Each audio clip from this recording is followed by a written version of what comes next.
সংসদ কি শেষ হয়ে গেছে? সংসদে উঠবে তো।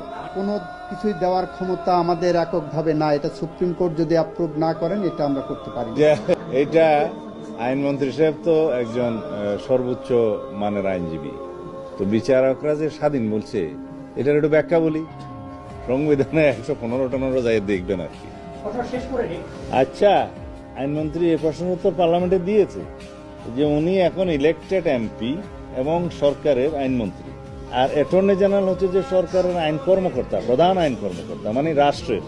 সেই হিসাবে আইনি পরামর্শ যা দেওয়ার তখন দিয়েছে ক্লায়েন্টকে, সেটার সাথে তো এমপি এবং আইনমন্ত্রীর ভূমিকার সাথে তো কন্ট্রাডিক্ট করা যাবে না।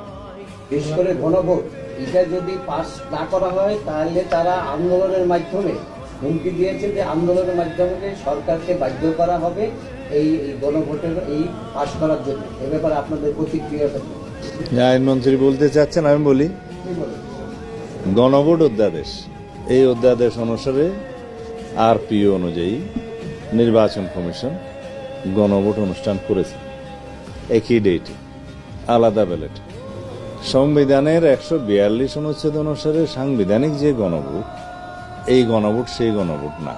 142 অনুচ্ছেদ অনুসারে যে গণভোট সেটা হচ্ছে সংবিধানের প্রস্তাবনা, আর্টিকেল 8, 48, 56, 142 প্রস্তাবনা।